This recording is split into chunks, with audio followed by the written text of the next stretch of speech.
Hey everyone, we just saw Solo for the second time this weekend. And before we get into spoilers, just give you some quick opinions. Glenn, how much did you love Solo? Well, I thought it was going to be really, really bad, but it was fine. Just fine. It was fine. It's going to be fine.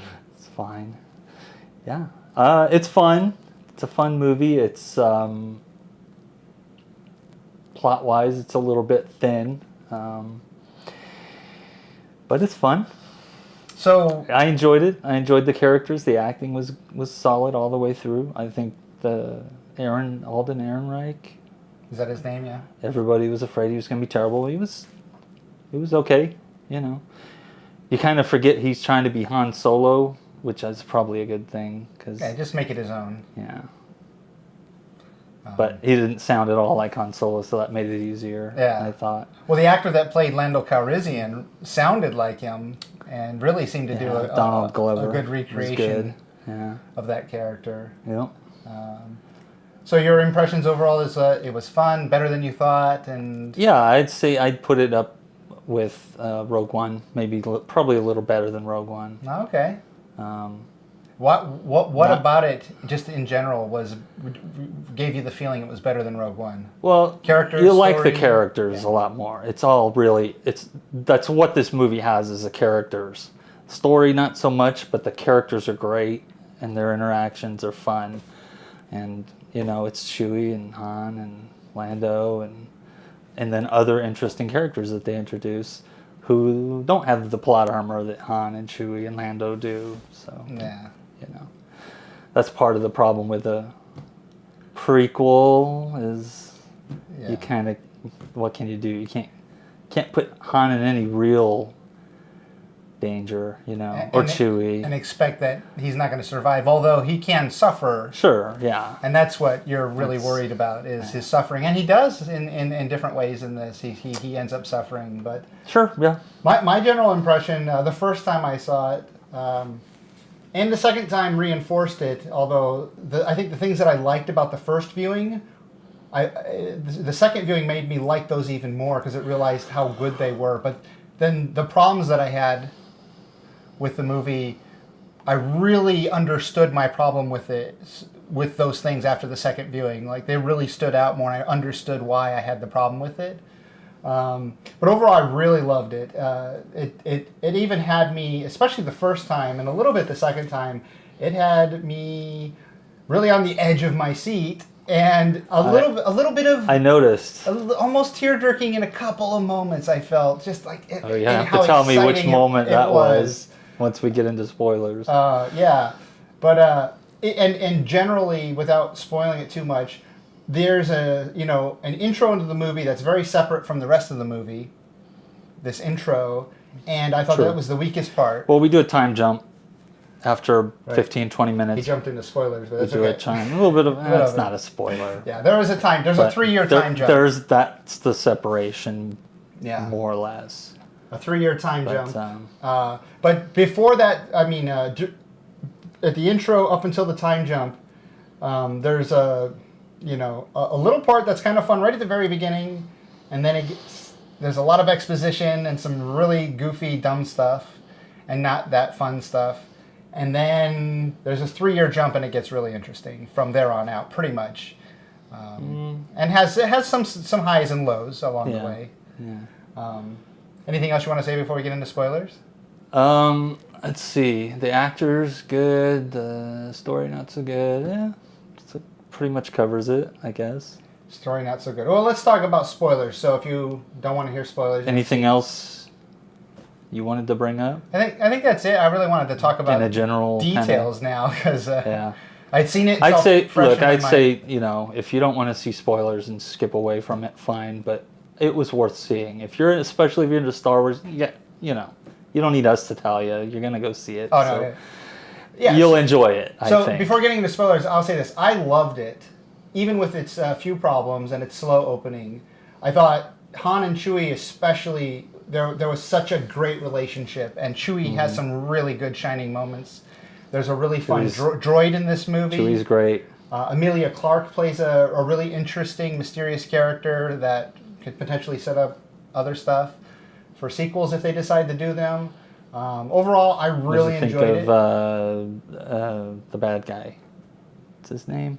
Benedict Cumberbatch? No, that's not him. No. Ed Redmayne? No. No. I forget the actor's Anyway. name. Yeah.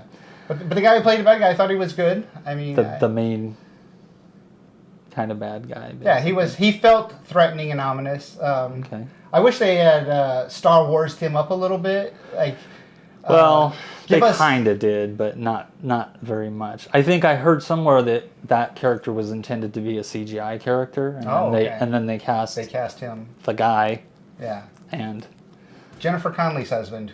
What's his name? oh, okay, is I it? forget his name. Yes. But but yeah, so I really enjoyed. they it. wanted a human actor, Yeah. so Well- probably a good idea.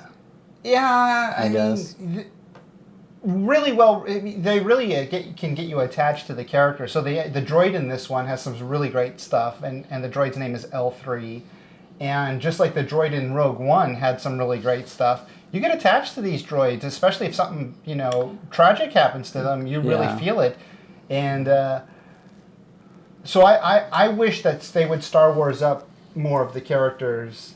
Like take for example The Last Jedi, just to reference this real quick. Admiral Akbar, an iconic character who never had a ton of screen time, would have been a perfect character for giving some power instead of the admiral with the purple hair.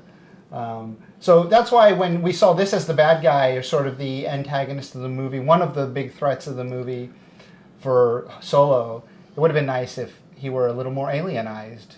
I like to see a little more alien.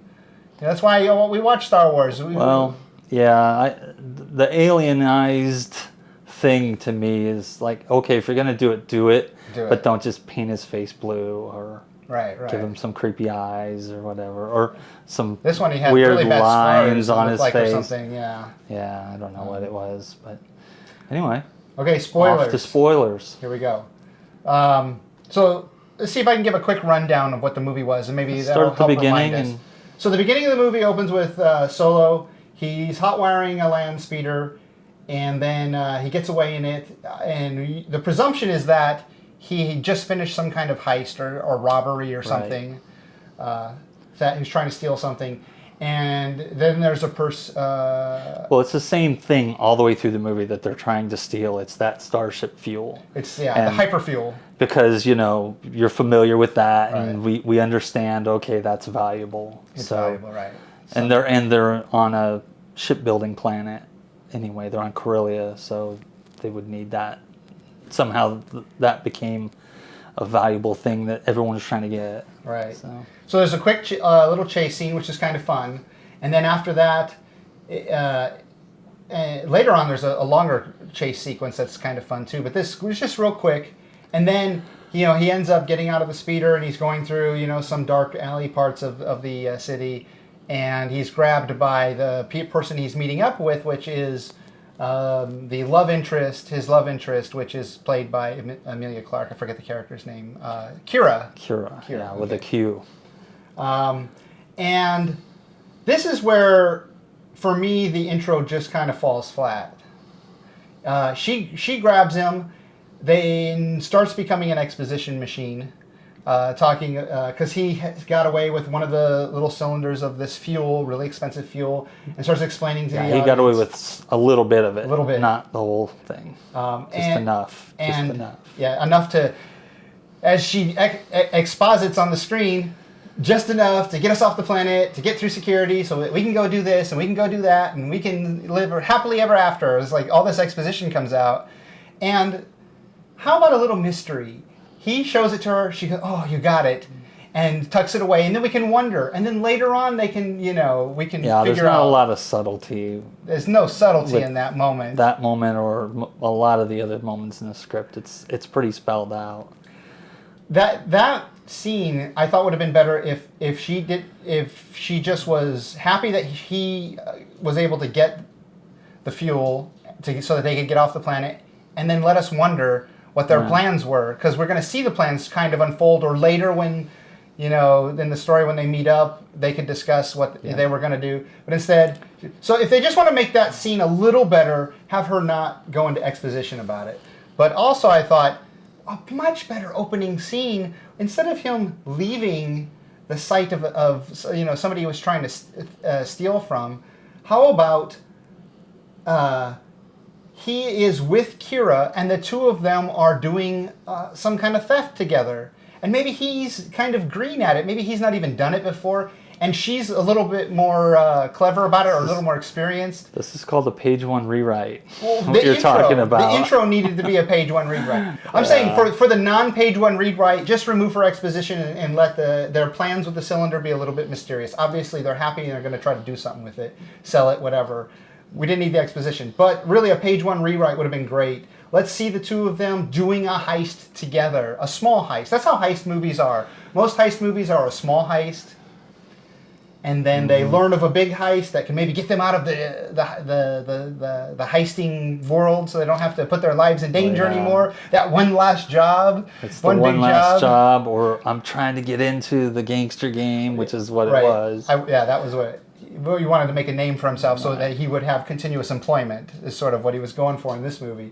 But yeah, how about start off with the two of them? Instead, they make her sort of the girlfriend who's hanging out, waiting for the boyfriend to steal the stuff and come back and then save her and take her off the planet. How about the two of them work together? How about she put herself in danger? It would have been stronger, but I feel like they came in later with, making her a really interesting character, so I can forgive that a little bit. It's the dialogue and the exposition and all that. Without the page one rewrite. It gets really painful.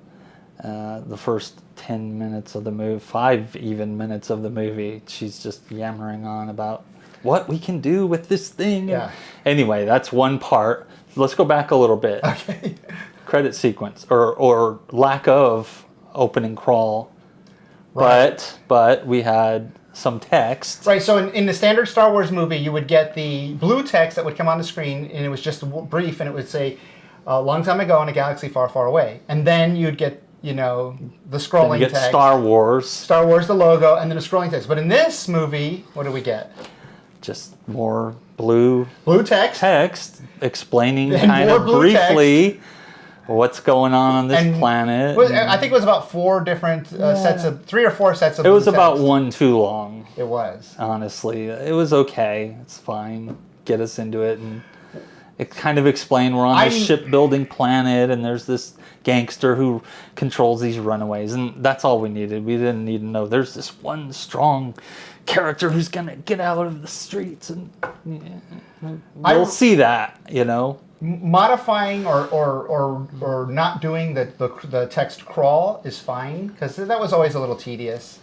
But I always loved the blue text. I just loved, you sit down, the theater goes quiet, everybody settles down, the lights go dark, the screen goes dark from the trailers, and then you just see no sound, a long time ago in a galaxy far, far away. And then the music kicks in and everything kicks in. Like, why can't we still tell us that? Like, that's just sort of that's the build-up. I want to know what's going on a long time ago in a galaxy far, far away. Like, I want that. That's what Star Wars was. I want that in every movie. Why take that away? Well, I think they're letting these kind of single movies do their own thing, whereas the main, episodes 1 through 9 now, we're coming up on 9, have that very distinctive crawl, that opening crawl. And what are they going to do after episode 9? I don't know. We're not going to ever see it again? Well, apparently Rian Johnson's starting... Is it going to be episode 10? A new trilogy that'll be its own episode. Jesus. Maybe episode 4A? If they start with 4 again? Who knows? Who knows what they're gonna do with that? So to continue, so he's with Kira. She's an exposition machine, and then there's a big chase, a really exciting chase. It's kind of fun, as far as chase sequences go. So you get out of the exposition a little bit. I thought it was a little bit of a mess. It was a little to look at. After a while, I was just kind of like, okay. I did like the environment. It's just a blur, and it's grim and dark and dreary, and they're going through, and some of the stuff was cool. Like they went by some half-built TIE fighters and stuff like that. Right. It's a very It's a industrial shipyard. planet. Yeah. It's or a shipbuilding planet. So Oh, that's right. There was like a Star Destroyer in the sky being worked on. somehow above them. Right. But Yeah. So then they go. They get out of the land speeder. They go into whatever the facility is where that allows them to get eventually, I guess, to a transport or something. It's like a customs area. well, yeah. After the chase. After the chase. You didn't mention the giant caterpillar with all the bling on. Oh, right. That was before the chase. So yeah. But let's talk about that real quick. that was a really nice scene. So, Kira, this is part of the problem with the opening is all of this stuff. So the chase was fine, but before the chase, Han and Kira, after they've just met up and she gives all the exposition, they get captured on both sides of the alley. Of course, guys just walk up out of nowhere and capture them and take them to the big gangster boss of this planet or this area. And she comes up out of the water. She's like this giant caterpillar worm thing. Centipede thing. Kind of reminds me of the thing from Men in Black. Oh, yeah. That he was fighting at the end, the big cockroach thing. Yeah. But it had a bunch of jewelry and stuff, I guess. It was all blinged out. From stuff that the kids had gotten. And then so in that scene, I didn't mind. Some people didn't like that boss and thought it was goofy. I thought it was fine. I wish its dialogue was a little bit better. The dialogue got a little weird, a little goofy. But the biggest problem was the joke. They're trying to throw this. They're trying really hard to add comedy to this, and I'm wondering if this is a leftover from the previous directors that were originally. I don't know, but I thought it was horrible. He pulls out something that looks like a ball, and he goes click click with his mouth, and then the boss he goes, "I saw a thermal detonator," and the boss says, "No, it's not. It's a rock. It's a rock." And you just made a clicking and you noise. made a clicking noise with your mouth. Yeah. It's like, come on, this. Now you remove me from reality. I no longer feel like this is actually happening. It's all, hey, it's like, it's thermal detonator, click, click, and then he looks to the camera and goes, right? It's too jokey. It's too jokey. It's just not part of... I mean, it wasn't a your mama joke, but it was pretty bad. It wasn't that bad. It was better than actually many of the jokes in... I don't know. Oops. Oh. There we go. You have to cut that out. Nah, that's fine. But it was better than a lot of the jokes in The Last Jedi that were they tried. But still, not. It was dumb, and it removed me. It reminded me you're watching a movie, and that's the last thing you want is to say, "Oh yeah, you're watching a movie," and that joke didn't land. Yeah. Some jokes don't land, and they're just not funny, and you just don't laugh. But when they are so bad that nobody would do that. That's stupid. But anyways, and then he throws it, and he breaks a window, and the sun hurts that boss, and then that's their sort of getaway, and then we get into the chase scene. They go through customs, and they try to use that little cylinder. So their plan was to give the cylinder to the customs agent that's going to let them through the thing. I don't know if they had any specific plan. It didn't seem like it to me. It was just like, we're going to go there and buy our way on board. They said that should be enough to get us through the customs or whatever. Like that was their plan. Like that they were going to try to use it for that. And then they do, and this is an Imperial officer or at least somebody working for the government that is probably on camera and being recorded, and everything is being recorded, you would imagine. But I don't know. Star Wars has always been a little bit more of an analog society, so maybe not. And was she going to accept it? If it's convenient, there'll be cameras or whatever there. But normally, why would there be cameras?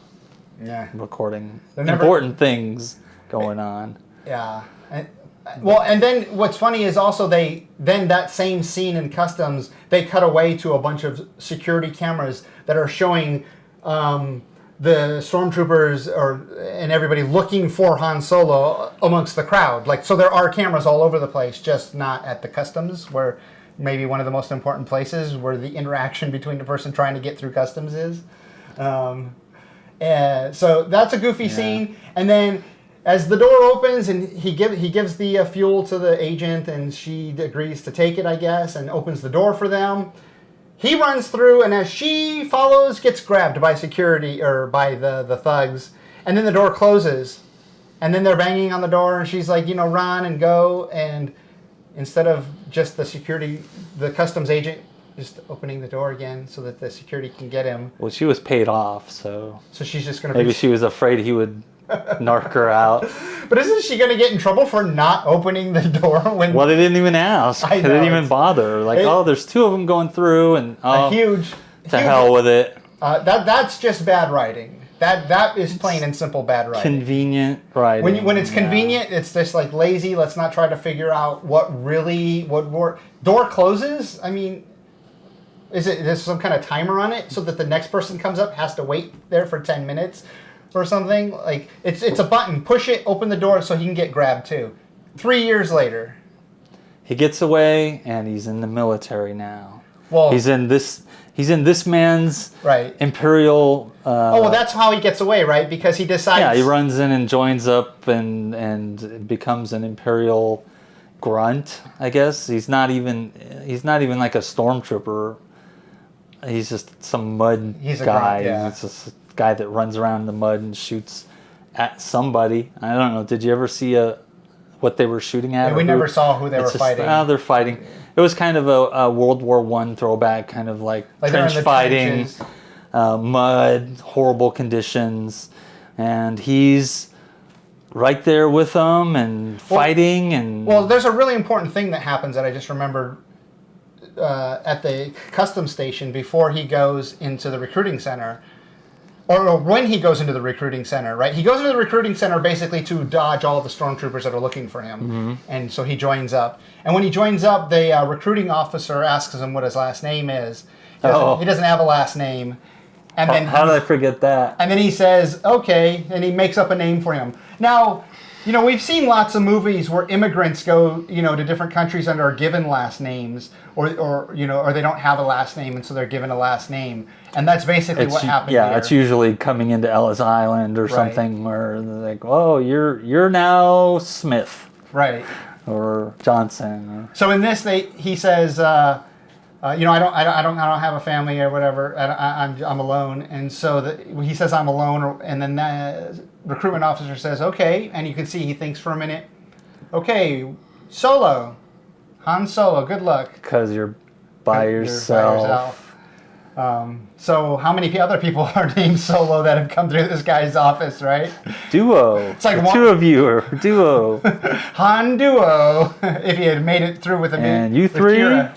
Trio, etc. Han Trio. What did you think of that? I don't like that. Really? No, I think it's stupid, and it just completely makes Han a blank slate before the very beginning of this movie. We don't know. He's anything a complete blank slate. We don't know anything except that he's a street urchin kind of guy. He runs around and does criminal activities for this boss, and that's all we know about him, and that's all we'll ever know because he has no family, he has no people, and this movie doesn't address that at all. And I don't like that some random Imperial just goes, "Oh, your name is Solo." Okay.